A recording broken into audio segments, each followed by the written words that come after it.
출애굽기 20장 18절 말씀부터 우리 마지막 26절까지 보겠습니다. 뭇 백성이 우레와 번개와 나팔 소리와 산의 연기를 본지라 그들이 볼 때에 떨며 멀리 서서 말씀하소서 우리가 들으리이다. 하나님이 우리에게 말씀하시지 말게 하소서. 우리가 죽을까 하나이다. 모세가 백성에게 이르되 두려워하지 말라. 하나님이 임하심은 너희를 시험하고 너희로 경외하여 범죄하지 않게 하려 하심이니라. 백성은 멀리 서 있고 모세는 하나님이 계신 흑암으로 가까이 가니라. 여호와께서 모세에게 이르시되 너는 이스라엘 자손에게 이같이 이르라. 내가 하늘로부터 너희에게 말하는 것을 너희 스스로 보았으니 너희는 나를 비겨서 은으로나 금으로나 너희를 위하여 신상을 만들지 말고 내게 토단을 쌓고 그 위에 내 양과 소로 내 번제와 화목제를 드리라.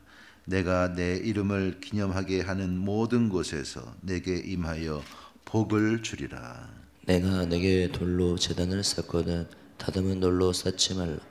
내가 정으로 그것을 쪼면 부정하게 함이니라. 같이요. 너는 층계로 내 제단에 오르지 말라. 내 하체가 그 위에서 드러날까 함이니라. 아멘. 네, 우리 출애굽기 말씀에서 이제 하나님께서 십계명의 말씀을 주신 후에 이어지는 말씀을 함께 읽었습니다. 우리 출애굽기 19장에서부터 이제 하나님께서 등장을 하시고 이스라엘 백성들에게 그 자신을 나타내시는 그런 것들을 쭉 보았습니다. 그리고 20장에서 십계명의 말씀을 이렇게 주시는데, 자, 우리는 지금 이 문자로 이제 쓰여진 이제 활자로 되어진 이 십계명 말씀을 읽었지만 사실 하나님께서 이 십계명의 말씀을 주시는 그 시내산 그 현장에서는 엄청난 일이 벌어졌다는 것을 알 수가 있습니다. 18절을 보면 우레와 번개와 나팔 소리와 산의 연기를 보았다 이렇게 되어 있습니다. 여기에 보면은 우레, 번개, 나팔 소리, 산의 연기. 여기 산의 연기가 원문에는 연기의 산 이렇게 되어 있습니다. 그러니까 산 전체가 거룩한 그 연기로 꽉 차 있는 그러한 것을 상상해 볼 수 있는데요. 단순히 하나님께서 십계명을 이렇게 찬찬히 말씀하신 게 아니었다는 겁니다. 우리는 그렇게 지금 말씀을 읽었지만 그 현장에 있던 이스라엘 백성들에게는 완전히 정신을 다 잃어놓을 만한 이러한 엄청난 자연현상, 우르렁쾅쾅 그런 우레와 번쩍번쩍하는 그 번개가 막 치고 산 전체가 막 연기로 막 쌓여 있고 나팔 소리가 빵빵빵빵빵 막 울려드는 한번 상상해 보시기 바랍니다. 이 모든 것들이 일종의 자연현상일 수 있겠지만 여기에 원문을 보면은 다 하라고 하는 히브리어 정관사가 붙어 있습니다. 바로 그 나팔 소리, 바로 그 우레, 바로 그 번개. 이제 일반적인 자연 현상이 아니라 아주 특별한 하나님의 강림하심으로 인한 특별한 현상임을 알 수가 있습니다.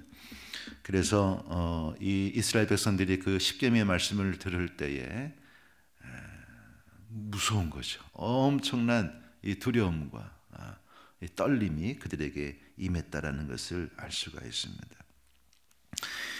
저희들은 어떨까요? 만약 하나님이 이 자리에, 이 새벽기도 자리에 하나님이 이렇게 임하시는데 이런 자연현상을 통해서 임하신다면 아마 이 자리에 제대로 서 있는 사람 아마 없을 겁니다. 아이고 죽었구나. 그러한 엄청난 두려움에 압도가 되는 그러한 모습을 볼 수가 있습니다. 자, 그래서 19절에서 모세에게 이렇게 말합니다. 모세여, 당신이 우리에게 말씀하소서. 우리가 듣겠습니다. 하나님이 우리에게 말씀하시지 말게 하소서. 우리가 죽을까 하나이다. 하나님이 나에게 직접 말씀하시는 거, 여러분 하나님 믿는 사람이면 누구나가 원하는 것 아니겠습니까? 근데 실제로 하나님이 그렇게 하시니 이스라엘 백성들이 느끼는 것은 야, 이제 우리는 죽겠구나. 그러한 이 죽음에 대한 공포가 몰려왔다는 것을 알 수가 있습니다. 그렇기 때문에 우리가 하나님과 우리의 사이에는 반드시 누가 필요하실까요? 중재자가 필요하다는 겁니다. 거룩하신 완전하신 하나님 앞에 나아갈 수 있는 거룩하고 완전한 자는 이 땅에 없습니다. 의로우신 하나님 앞에 나아갈 수 있는 의로운 자는 이 땅에 없습니다. 우리는 중재자가 필요합니다. 그래서 이 이스라엘 백성들에게는 모세를 보내주신 것이고 또 이 신약교회 시대 때 완전한 모세보다 훨씬 크신 완전하시고 의로우신 우리 예수 그리스도를 이 땅에 보내주신 줄로 믿습니다. 디모데전서 2장 5절 말씀, 하나님은 한 분이시요 또 하나님과 사람 사이에 중보자도 한 분이시니 곧 사람이신 그리스도 예수라. 네. 중보자는 한 명입니다. 그래서 어떤 분은 그런 얘기해요. 우리가 교회에서 중보기도 이런 말을 많이 쓰는데 엄밀히 말하면 그것은 쓰면 안 되는 말입니다. 이렇게 이제 말씀을. 중보기도 할 수 있는 분은 오직 예수님밖에 없는데 우리가 어떻게 함부로 중보기도라는 말을 쓸 수 있겠는가? 그래서 잘 모르겠습니다. 그것을 어떻게 해석할지 좀 의견의 차이는 있을 수 있겠지만 누군가를 위해서 하나님 좀 이 분을 생각해 주세요. 이 분을 잊지 말아 주세요. 그런 마음으로 기도하는 것 자체를 금지하시라 하시는 것은 아니라고 생각합니다. 그러나 우리 중보 기도는 할 수 있을지 모르지만 정말 완전한 중보자는 예수님 한 분이라는 것을 우리가 반드시 기억하시기를 바랍니다. 성모 마리아 중보자 될 수 없습니다. 오직 예수 그리스도께서 하나님과 우리의 사이에 다리를 놓아주시는 십자가로 다리를 놓아주시는 완전하고 유일하신 중보자이심을 기억하시기 바랍니다. 히브리서 12장 24절에도 이런 말씀이 있습니다. 새 언약의 중보자이신 예수 이렇게 표현하고 있습니다. 우리가 힘들고 어려울 때마다 그렇기 때문에 항상 예수님을 의지하시고 하나님께 나아가는 길을 얻으신 여러분 날마다 하나님을 만나 누리시기를 주의 이름으로 축원합니다. 너무 감사한 거예요. 이 말씀 읽으면서 와 예수님 때문에 이제는 우리가 이런 죽음의 공포를 느끼지 않고 하나님을 만날 수가 있게 됐구나. 자, 이스라엘 백성들이 말했죠. 우리가 죽을까 하나이다. 사실 죄를 범한 인간이 하나님의 형상을 직접 대면한다는 것은 사실 창세 이후로 이것은 불가능한 일이다라는 것을 구약 성경 곳곳에서 볼 수가 있습니다. 출애굽기 33장을 보면 이스라엘 백성들이 이제 금송아지 사건이 있었죠. 하나님이 진노하셨습니다. 그리고 32장에서 33장에 넘어가면 모세가 하나님 진노하시는 하나님과 죄를 범한 인간 사이에서 중재를 이렇게 하면서 하나님과 기도하면서 하나님 용서해 주세요. 그리고 하나님이 나는 이제 가나안 땅에 올라가지 않겠다. 니네가 올라가라. 막 이러시니까 하나님 그러시면 안 됩니다. 하나님도 설득하기도 하면서 그런 하나님에 대한 그 중보기도가 쭉 마무리되는 지점에서 모세가 어떤 요청을 하냐면 이렇게 기도하였습니다. 출애굽기 33장 18절 이하인데 모세가 이르되 원하건대 주의 영광을 내게 보이소서. 그러니까 이렇게 말씀하셨습니다. 여호와께서 이르시되 내가 내 모든 선한 것을 내 앞으로 지나가게 하고 여호와의 이름을 내 앞에 선포하리라. 나는 은혜 베풀 자에게 은혜를 베풀고 긍휼히 여길 자에게 긍휼을 베푸느니라. 또 이르시되 네가 내 얼굴을 보지 못하리니 나를 보고 살 자가 없음이니라. 하나님은 모세에게 여러 번 나타나셨지만 단 한 번도 하나님의 얼굴을 그에게 보이시지 않으셨습니다. 왜 그럴까요? 얼굴을 보는 자는 반드시 죽을 것이기 때문이다. 그래서 어떻게 하시나요? 하나님이 반석 위에 그를 숨겨놓으시고 이렇게 하나님이 이렇게 지나가실 때 손으로 이렇게 물론 이것도 어떤 신인적인 표현이겠지만 그 모세의 눈을 가리시고 얼굴을 보지 못하게 하시고 지나가신 후에 하나님의 뒷모습을 보게 해주시는 그러한 기사를 볼 수가 있습니다. 죄인인 우리들이 하나님 앞에 설 수 없음이 당연하다는 것을 여러분 기억하시기 바랍니다. 우리는 너무나 당연히 하나님 앞에 선다는 것이 너무나 당연한 것으로 여겨지는 것이지만 엄밀히 말하면 우리는 하나님을 만날 수가 없는 사람들입니다. 생명의 근원이신 하나님을 만날 수 없다면 우리는 살 수 없는 존재들이었습니다. 예수 그리스도의 그 십자가의 보혈로 하나님 앞에 나아갈 수 있게 되었다는, 이 예배자가 되었다는 이 사실이 날마다 우리의 감사의 이유가 될 수 있기를 간절히 바랍니다. 이사야서 6장 5절 말씀에 하나님이 이사야에게 나타나셨을 때 이사야는 나는 이제 죽었다 이렇게 이야기를 했습니다. 나여 망하게 되었도다. 나는 입술이 부정한 사람이요 나는 입술이 부정한 백성 중에 거주하면서 만군의 여호와이신 왕을 배웠음이로다. 그러니까 누구나가 느끼는 이 죽음에 대한 공포, 이사야도 느꼈죠. 베드로가 예수님을 만났을 때에 예수님에게 한 반응이 무엇입니까? 고기 잡았을 때 말이야, 대박이다, 예수님 나랑 동업합시다 이렇게 한 게 아니었죠. 예수여 나를 떠나소서, 나는 죄인입니다.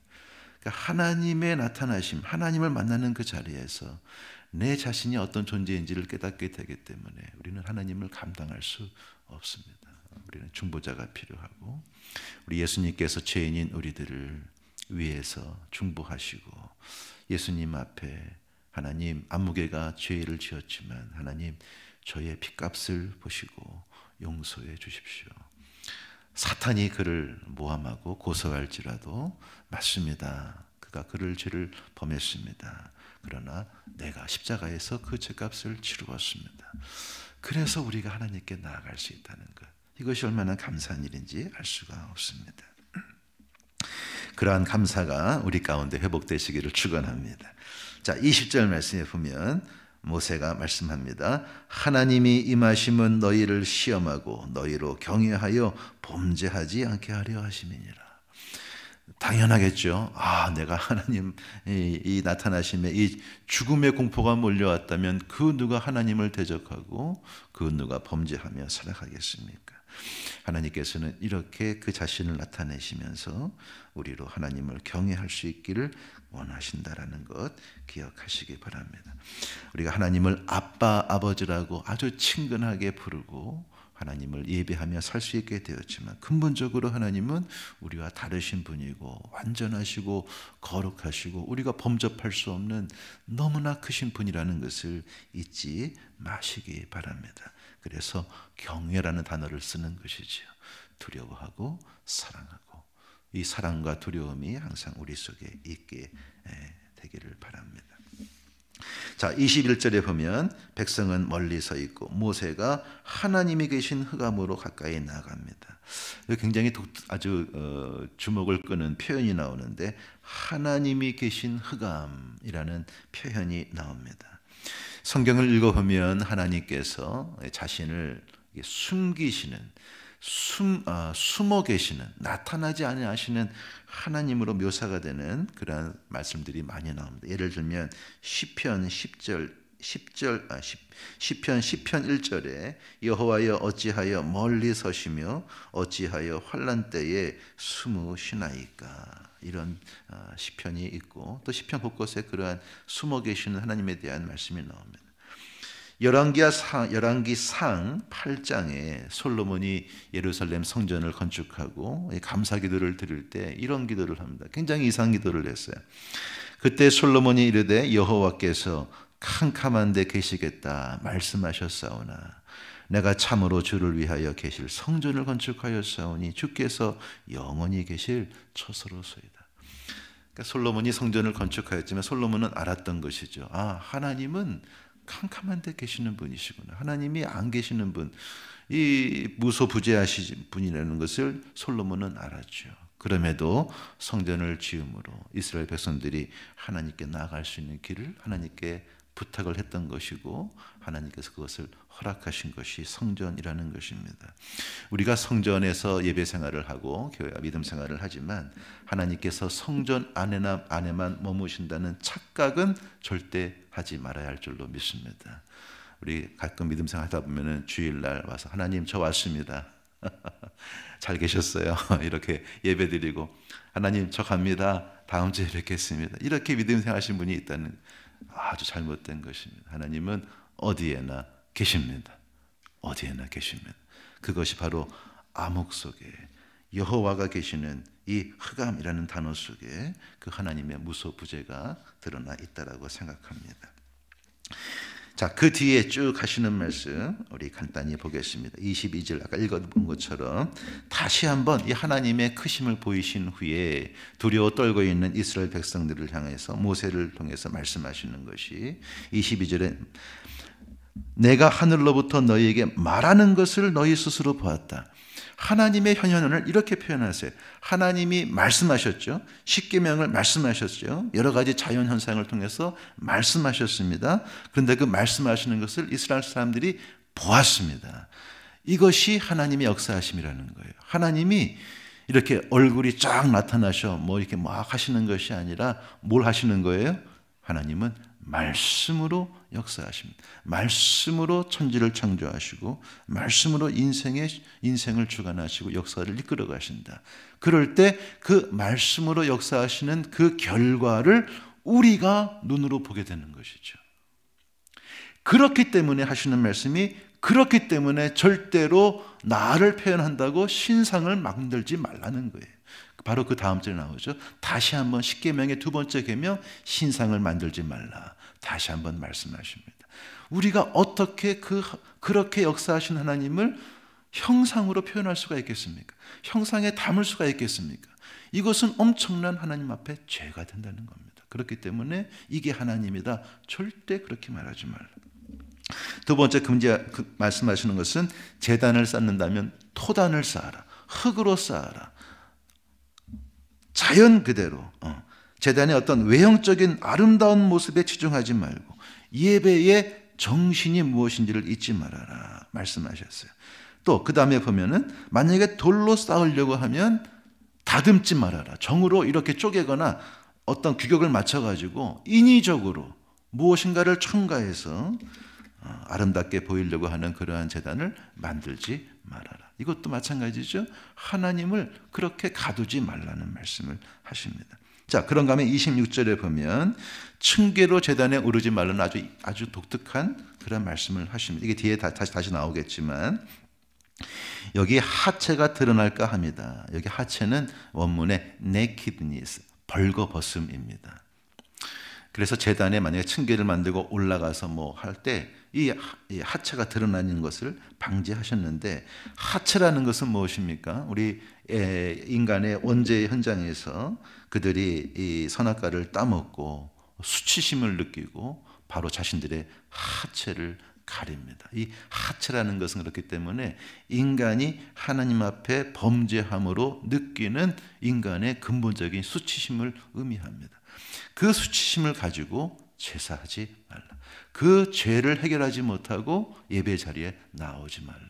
너희가 나를 예배하려고 한다면 이 거룩한 나를 만나기를 원한다면 너희의 죄의 문제를 해결하고 수치의 문제를 해결한 후에 나오라 하시는 말씀을 볼 수가 있습니다. 그래서 우리 뒤에 이제 성막에 대한 말씀으로 가게 되면 출애굽기 28장에 42절에 이렇게 말씀하셨습니다. 또 그들을 위하여 배로 속바지를 만들어 허리에서부터 두 널쩍다리까지 이르게 하여 하체를 가리게 하라. 바지를 꼭 입고 예배를 드리라 하는 것이죠. 그 당시에 낯으로 예배를 막 광신적으로 드렸던 이방 제사와의 어떤 차별성과 더불어서 하나님의 거룩하심을 범접하지 말라는 그 말씀으로 이해하시면 되겠습니다. 사랑하는 여러분, 오늘 이 말씀에서 우리가 볼 수 있는 것은 하나님이 어떤 분이신가 하는 것입니다. 우리가 하나님을 경외하는 이유가 여기에 있습니다. 하나님은 크신 분이요, 하나님은 거룩하신 분이요, 하나님은 완전하신 분이요, 하나님은 의로우신 분이십니다. 그럼에도 불구하고 우리가 하나님께 나아갈 수 있는 것은, 하나님을 예배할 수 있는 것은 우리 주 예수 그리스도의 십자가의 은혜 때문인 줄로 믿습니다. 그것이 우리의 그 무엇과도 바꿀 수 없는 감사의 이유가 되시기를 축원합니다. 우리의 환경에서 감사의 이유를 찾기보다 이 근본적인 감사의 이유, 이것을 내가 항상 잊지 않고 이것을 누릴 수 있다면 우리는 기쁨과 감사와 행복의 삶을 살아가게 될 줄로 믿습니다. 오늘 제가 읽어드린 요한복음 4장 23절 24절의 말씀, 아버지께 참되게 예배하는 자들은 영과 진리로 예배할 때가 오나니 곧 이때라. 아버지께서는 자기에게 이렇게 예배하는 자들을 찾으시느니라. 하나님은 영이시니 예배하는 자가 영과 진리로 예배할지니라. 예배의 문을 열어주신 예수 그리스도를 의지하여 그분을 중보자 삼아서 날마다 하나님께 나아가 그 크신 하나님을 예배하시고 누리시고 행복한 삶을 살아가시는 저와 여러분 되시기를 주님 이름으로 축원드립니다.